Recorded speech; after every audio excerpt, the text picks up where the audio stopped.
मैं ओम प्रकाश सिंह, गांधी स्मारक +2 उच्च विद्यालय रामगढ़।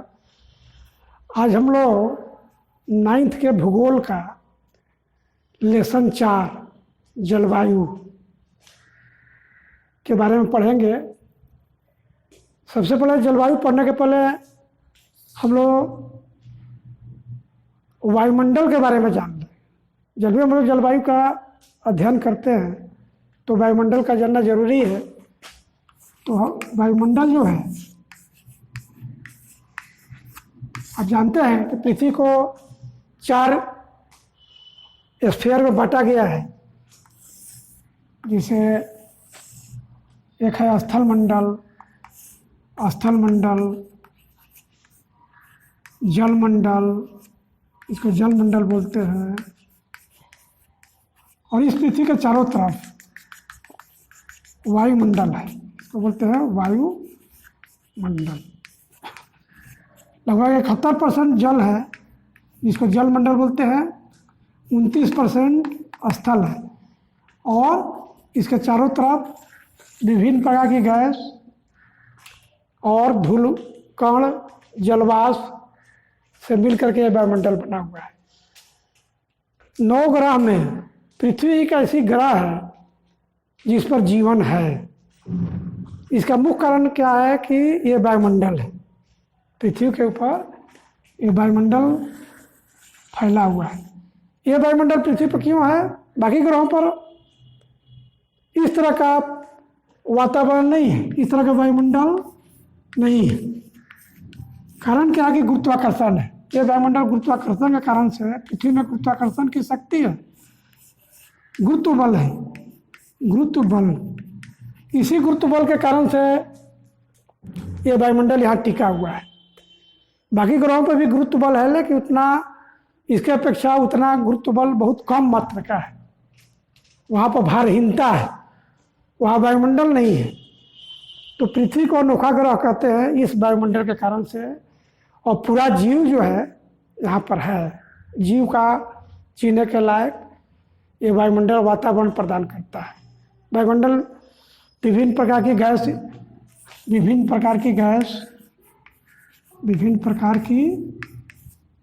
है और जलवाष्प है, जलवाष्प। तीसरा में धूलकण है। गैस में बहुत तरह की गैस है। नाइट्रोजन है, ऑक्सीजन है, कार्बन है, नियोन है, जीनोन है, क्रिप्टन है, बहुत सारे निष्क्रिय गैस, जलवाष्प, धूलकण, सब के मिलकर वायुमंडल बना है। मैंने हम लोग को आज जलवायु के बारे में पढ़ना है। तो इस वायुमंडल की स्थिति को जानने के लिए जो हम लोग शब्द करते हैं, उपयोग करते हैं, वो जलवायु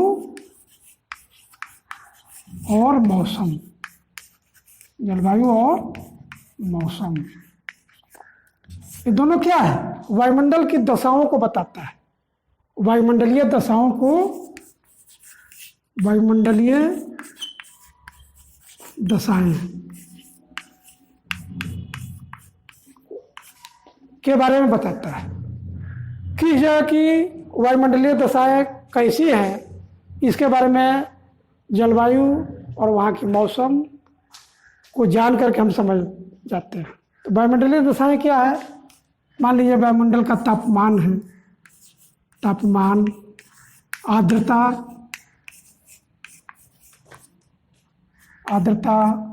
वायु दाब,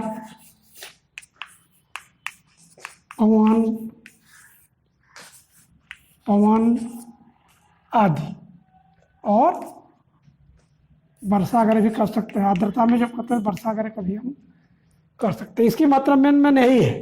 तापमान, आर्द्रता, वायु दाब, पवन, हर क्षेत्र में अलग अलग तरह का वायुमंडलीय दशा है। पूरे पृथ्वी पर कहिए तो पूरे पृथ्वी पर एक समान वायुमंडलीय दशाएं नहीं है। और भारत में भी देखिए तो पूरे भारत में एक समान वायुमंडलीय दशाएं नहीं है। कहीं की वायुमंडलीय दशाएं ऐसी है कि जहाँ पर सालों का ठंडा पड़ता है, कहीं की वायुमंडलीय दशाएं ऐसी है जहाँ पर सालों का गर्मी पड़ता है, कहीं पर वायुमंडलीय दशाएं ऐसी है जहाँ वर्षा बहुत अधिक होता है, कहीं की वायुमंडलीय दशा इसे है कि जहाँ वर्षा ही नहीं होता, बहुत कम वर्षा होता है, मरुभूमि है या अर्ध मरुस्थल है। तो इस तरह का वायुमंडलीय दशाओं को जानने के लिए हम जलवायु और मौसम शब्द का प्रयोग करते हैं। यानी वायुमंडल, जलवायु और मौसम, जलवायु और मौसम के तत्व कहिए, मौसम के तत्व यानी किन चीज़ों से बना है। जब जलवायु और मौसम का तत्व हम कहेंगे तो इसमें आ जाएगा तापमान, तापमान, वर्षा, आर्द्रता हो गया, आर्द्रता, और वायु दाब, वायु दाब एवं पवन। इन्हीं को तत्वों से मिलकर के वायुमंडल या मौसम बना हुआ है। दोनों में अंतर है, जलवायु और मौसम में बहुत माइनर अंतर है। जलवायु क्या हो गया, लंबी अवधि वाले वायुमंडलीय दशाएं, लंबी अवधि वाले वायुमंडलीय दशाएं, वायुमंडलीय दशाएं। जलवायु उसको कहेंगे जो किसी क्षेत्र में लंबी अवधि की वायुमंडलीय दशाओं को बताता है। और मौसम क्या हो गया, किसी क्षेत्र की छोटी अवधि वाले, छोटी अवधि, छोटी अवधि का मतलब लगभग 24 घंटा मान के चलिए, लगभग 24 घंटे की वायुमंडलीय दशा है, वायुमंडलीय दशा है।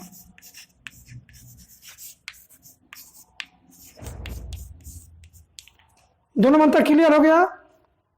जलवायु भी वायुमंडलीय दशाओं को बताता है, मौसम भी बताता है, लेकिन जलवायु हो गया किसी क्षेत्र की लंबी अवधि वाले वायुमंडलीय दशाओं को जलवायु कहेंगे, किसी क्षेत्र की छोटी अवधि वाले वायुमंडलीय दशाओं को हम मौसम कहेंगे। तो माइनर डिफरेंस है। और भारत में अलग अलग क्षेत्रों में अलग तरह का जलवायु पाया जाता है। थोड़ा सा उस पर भी हम लोग चर्चा करेंगे। वो क्लियर होना जरूरी है कि भारत के अलग अलग क्षेत्र में अलग अलग तरह का पर्यावरण है, और उसका मुख्य कारण है जलवायु में भिन्नता, जलवायु में भिन्नता। तो जलवायु के प्रकार, जलवायु के प्रकार, पहला हो गया विषुवत रेखीय जलवायु, विषुवत रेखीय जलवायु। यह जलवायु पाया जाता है विषुवत रेखा के आसपास, यानी हम लोग ग्लोब में पढ़े हैं, देखे होंगे आप लोग। मान लो ये ग्लोब है तो ये 0 डिग्री, इसी रेखा को हम लोग विषुवत रेखा कहते हैं, विषुवत रेखा। इक्वेटर भी बोलते हैं इसको, इक्वेटर या भूमध्य रेखा भी बोलते हैं। तो सबसे ज़्यादा गर्मी इसी 0 डिग्री के आसपास पड़ता है, और इसके उत्तर में मान लीजिए 5 डिग्री नॉर्थ या 10 डिग्री नॉर्थ, इसी तरह दक्षिण में 5 डिग्री नॉर्थ या 10 डिग्री नॉर्थ। एक बात ध्यान दीजिए कि विषुवत रेखा से जैसे हम उत्तर या दक्षिण की तरफ जाएंगे, गर्मी जो है कम होते जाता है। इस बार हम लोग चर्चा करेंगे बाद में, इसी लेसन में ही चर्चा करेंगे। तो इसको विषुवत रेखा का जो क्षेत्र होता है, इसको विषुवत रेखीय जलवायु कहते हैं। संसार में जो भी क्षेत्र इसके आसपास में है, वहाँ गर्मी सबसे अधिक पड़ता है, वर्षा भी सबसे अधिक होती है। तो ये विषुवत रेखीय जलवायु हो गया। दूसरा है पर्वतीय जलवायु, पर्वतीय जलवायु। पर्वतीय जलवायु भारत के उन क्षेत्रों में पाया जाता है जहाँ पर्वत है। जैसे मान लीजिए उत्तर में हिमालय पर्वत है, फिर दक्षिण में पश्चिमी घाट में सह्याद्री पर्वत है, या जो ऊंचे भागों में वहाँ पर्वतीय जलवायु पाया जाता है। उसी तरह समुद्र तटीय जलवायु, समुद्र तटीय जलवायु, समुद्र के किनारे जो भी मान लीजिए समुद्र के क्षेत्र है, समुद्री क्षेत्र है, उसके आसपास में जलवायु समुद्र तटीय जलवायु या सम जलवायु, इसको बोलते हैं सम जलवायु। समुद्र के आसपास में ना गर्मी अधिक पड़ेगा गर्मी के दिनों में, ना जाड़े में जाड़ा अधिक पड़ेगा। इसका कारण क्या है कि समुद्र तटीय जलवायु, यहाँ दो तरह की हवाएं चलती है, स्थल समीर यानी हवा, और जल समीर। तो दोनों दिन में स्थल समीर जल समीर, रात में ये अपना डायरेक्शन बदलते रहता है। यानी जब हवा स्थल से, ये पूरा का पूरा क्षेत्र मान लीजिए अगर हम दक्षिण भारत का ही आप नक्शा में देखिए प्रायद्वीपीय भारत, तो ये पूरा का पूरा स्थल है, ये समुद्र है। तो यहाँ से अगर स्थल से हवा इधर आएगी तो हम इसको क्या कहेंगे, स्थल समीर कहेंगे। स्थल समीर मतलब हवा भी होता है। और अगर समुद्र से, ये समुद्री क्षेत्र है, मान लीजिए अरब सागर है, इधर बंगाल की खाड़ी है, इधर हिंद महासागर है, तो इधर तो हवा अगर इधर आएगी तो इसको कहेंगे हम जल समीर। तो ये तो हवा का नामकरण हो गया कि जिधर तो हवा आती है उसी के आधार पर उसका नाम दिया जाता है, उसमें कोई कन्फ्यूजन की बात नहीं होती है। मान लीजिए अगर उत्तर से, नक्शा में ये नॉर्थ है, ये साउथ है, ये आपका वेस्ट है, ये ईस्ट है, तो अगर नॉर्थ से हवा इधर आती है तो इसको उत्तरी हवा कहेंगे, साउथ से हवा अगर इधर जाती है तो दक्षिणी हवा कहेंगे, पश्चिम से हवा इधर आएगी तो उसको पश्चिमी हवा कहेंगे, पूर्व से हवा इधर आएगी तो पूर्वी हवा कहेंगे। ये तो जानकारी के हम बता दे रहे हैं। उसके बाद है समुद्र तटीय जलवायु हो गया, और भी बहुत मरुस्थलीय जलवायु, मरुस्थलीय जलवायु, ये मरुस्थल में भारत में मुख्य रूप से राजस्थान में थार क्षेत्रों में जहाँ वर्षा बहुत कम होती है, गर्मी बहुत अधिक पड़ता है, तो वहाँ मरुस्थलीय जलवायु पाया जाता है। एक बात दिमाग में रख लीजिए कि भारत एक ऐसा देश है, एक महादेश तो नहीं है, महाद्वीप तो नहीं है, लेकिन उप महाद्वीप को दर्जा दिया था, बहुत बड़ा क्षेत्र है इसका। और उप महाद्वीप करने का कारण है कि ये भी है कि लगभग वर्ल्ड का हर तरह के जलवायु की विशेषता अलग अलग क्षेत्रों में पाई जाती है। कहीं पर्वतीय जलवायु है, कहीं मरुस्थलीय जलवायु है, कहीं समुद्र तटीय जलवायु, कहीं मरुस्थलीय जलवायु, भी अलग अलग क्षेत्रों में अलग अलग तरह की जलवायु पाई जाती है। लेकिन मुख्य भारत में जो है वो मानसूनी जलवायु है, मानसूनी जलवायु।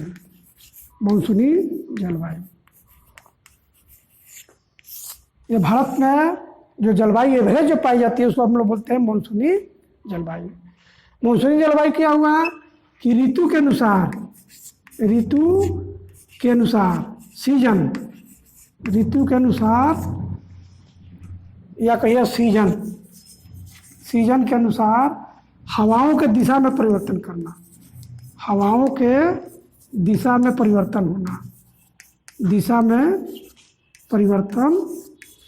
होना, यानी हवाएं जब अपना दिशा बदलती रहती है, जाड़े में हवा का दिशा कुछ रहता है, गर्मी में हवा का दिशा कुछ रहता है, तो उसी को मानसूनी जलवायु कहते हैं।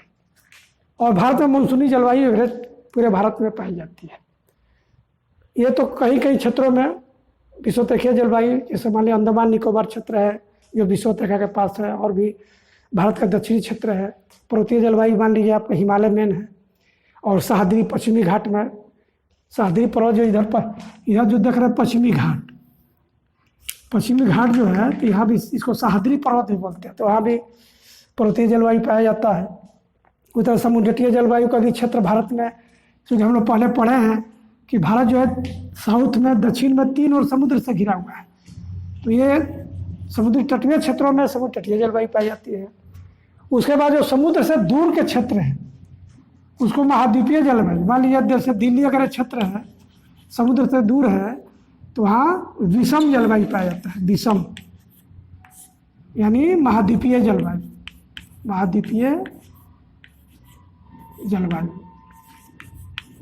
यानी समुद्र से जो दूर है वहाँ स्थल समीर जल समीर नहीं चलता है तो वहाँ विषम जलवायु पाया जाता है। तो मानसून जलवायु बात की है, मानसूनी जलवायु और महाद्वीपीय जलवायु। जैसे दिल्ली क्षेत्र में, जैसे दिल्ली अगर है और भी बहुत सा क्षेत्र है जो समुद्र से काफ़ी दूर है तो वहाँ जाड़े में खूब जाड़ा पड़ता है और गर्मी में खूब गर्मी पड़ता है, यानी तापांतर में बहुत अधिक अंतर पाया जाता है। तापांतर, रेंज ऑफ टेम्परेचर, तापांतर, अधिकतम तापमान एवं न्यूनतम तापमान, न्यूनतम तापमान में अंतर, अंतर को हम लोग तापांतर बोलते हैं, तापांतर। तो दिल्ली अगर में तापांतर में बहुत अंतर पाया जाता है। आप न्यूज़ सुनते हैं उसमें मौसम का अलग एक थोड़ा समय के लिए बुलेटिन देता है, उसमें भारत के अलग अलग शहरों का बताता है कि मैक्सिमम कितना रहा, मिनिमम कितना रहा। तो जो दोनों का डिफरेंस उसी को हम तापांतर कहते हैं। 24 घंटा में अधिकतम कितना रिकॉर्ड किया गया, न्यूनतम कितना रिकॉर्ड किया गया, तो ये हो गया तापांतर। तो ये तो बता दिया कि पूरे भारत में या पूरे विश्व में जलवायु के अलग अलग प्रकार हैं। मानसून के बारे में हम लोग एक अलग से चर्चा करेंगे, ये थोड़ा विषय है, लंबा है। भारत का मानसून, भारत का आर्थिक क्रियाकलाप मानसून पर ही निर्भर है, तो उसमें हम लोग यदि चर्चा करेंगे इस बारे में। अब रहा जलवायु को प्रभावित करने वाले कारक के बारे में हम लोग थोड़ा पढ़ेंगे कि जलवायु जो है क्यों भिन्नता पाई जाती है, अलग अलग क्षेत्रों में अलग अलग तरह की जलवायु क्यों भिन्नता होती है, उसके कारण को जानना बहुत ज़रूरी है। पूरे वर्ल्ड में या पूरे भारत में अलग अलग क्षेत्र में अलग अलग जलवायु है। जब भी हम वातावरण की बात करते हैं तो उसमें जलवायु मेन है। वातावरण हम लोग पढ़े प्राकृतिक वातावरण, प्राकृतिक वातावरण,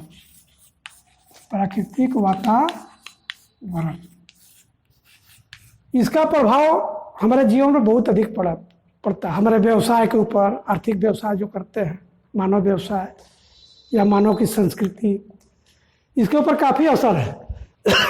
तो प्राकृतिक वातावरण जो है इसमें बहुत सारी बातें आती हैं, जैसे नदी है यानी जिसको प्रकृति बनाया है, जंगल है, उसी तरह मान लीजिए पहाड़ है, पठार, मैदान, समुद्र, बहुत सारी बात इसमें आता है, बहुत सारे तत्व इसके हैं प्राकृतिक वातावरण के। मुख्य है इसमें जलवायु मुख्य है, इसका प्रभाव सबसे अधिक होता है। अब यहाँ तक जान लीजिए कि कहा गया है कि हर जीव, लिविंग्स, जितने भी लिविंग्स हैं या जीवधारी में हम दो चीज़ आता है, एक तो प्लांट भी आ जाता है, प्लांट, और दूसरा एनिमल भी आ जाता है। तो कहा गया कि जितने भी जीव हैं, जीवधारी हैं, यानी प्लांट और एनिमल, वो जलवायु का देन होता है ना। Livings are product of climate, livings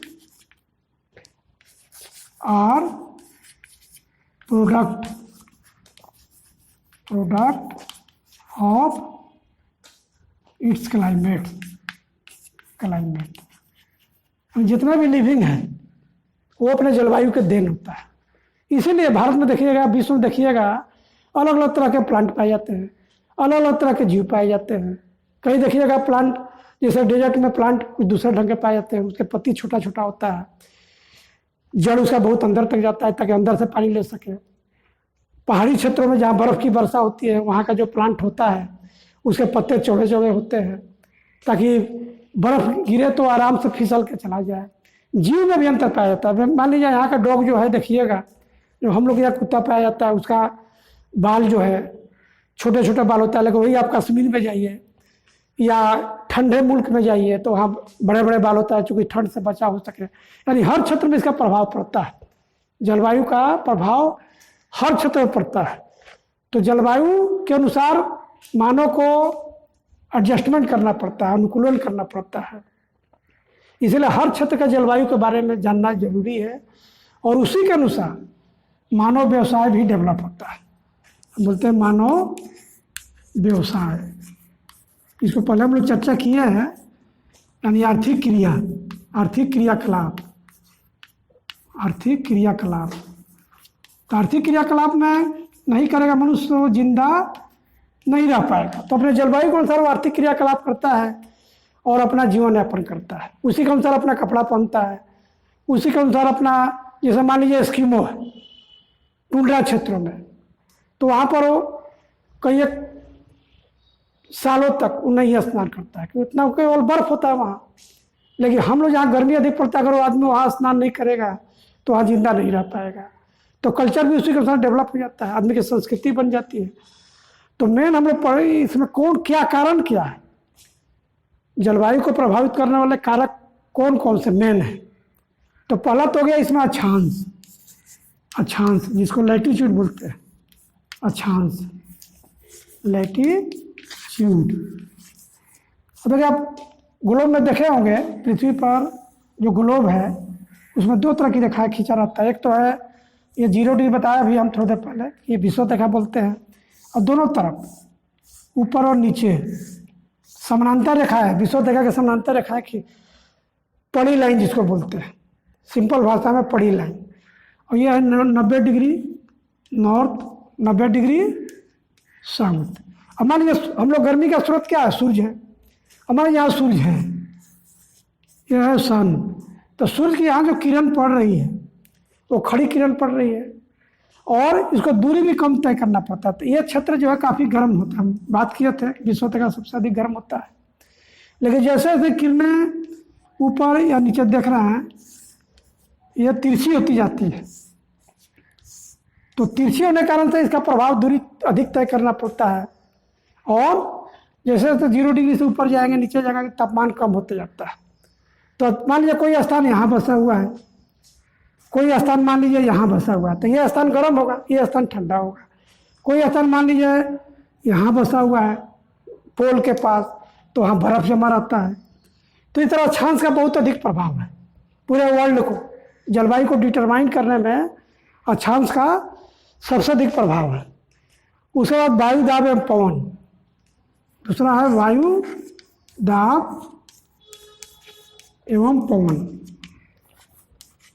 Pawan, wind. देखिए हम लोग कन्फ्यूज आप लोग करते हैं, एक होता है वायु, इसको बोलते हैं एयर, और एक होता है पवन, हवा, इसको बोलते हैं विंड। दोनों में बहुत माइनर डिफरेंस है। वायु जो है वो स्थिर होता है, ये क्या होता है, स्थिर होता है।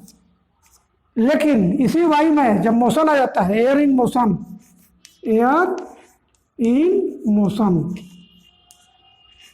मोशन यानी गति जब आ जाएगा उसी वायु में, तो इसको हम पवन कहते हैं।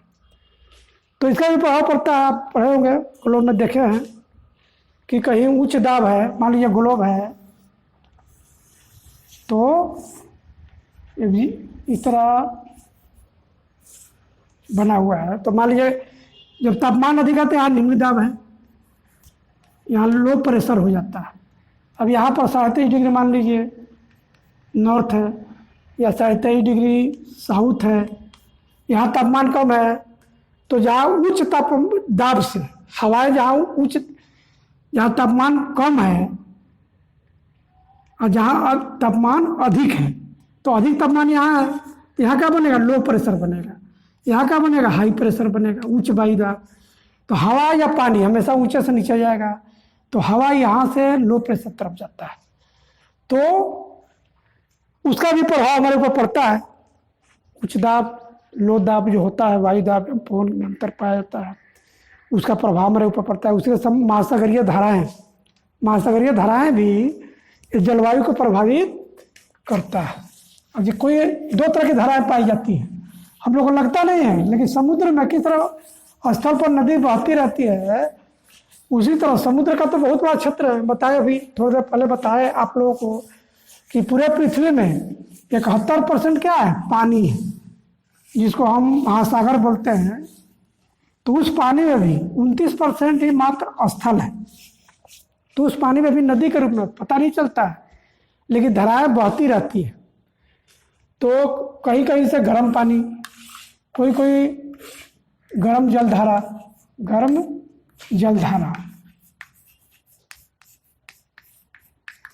कहीं कहीं क्या है कि ठंडी जलधारा।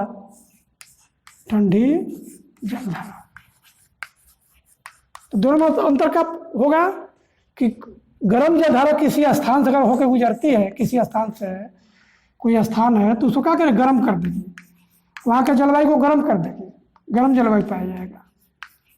और ठंडी धारा अगर किसी किनारे से गुजर रही है तो वहाँ के जलवायु को ठंडी कर देगी। तो समुद्री जलधाराओं का भी प्रभाव पड़ता है। उसके बाद समुद्र से दूरी, थोड़ी देर पहले चर्चा की है कि समुद्र से दूरी भी मेन है कि समुद्र के किनारे जो शहर बसे हुए हैं, जैसे मुंबई, समुद्र के किनारे जो शहर बसा हुआ है, जैसे मान लीजिए मुंबई वगैरह है, या और भी बहुत सारे शहर हैं, तो वहाँ पर क्या सालों भर लगभग एक समान तापमान, सम जलवायु है। लेकिन समुद्र से दूर जो बसे हुए हैं वहाँ विषम जलवायु। दोनों में अंतर समझ गए, सम जलवायु, विषम जलवायु। विषम जलवायु क्या है कि तापांतर बहुत अधिक अंतर पाया जाएगा। मान गर्मी में बहुत गर्मी पड़ेगा, जाड़े में बहुत जाड़ा पड़ेगा, दिन में गर्मी खूब पड़ रहा है, रात में ठंडा अधिक पड़ रहा है। तो लेकिन समुद्र किनारे जो भी समुद्री क्षेत्र हैं, वहाँ की जलवायु जो है सम जलवायु पाया जाता है। तो ये सब सारे कारण है जलवायु के बारे में।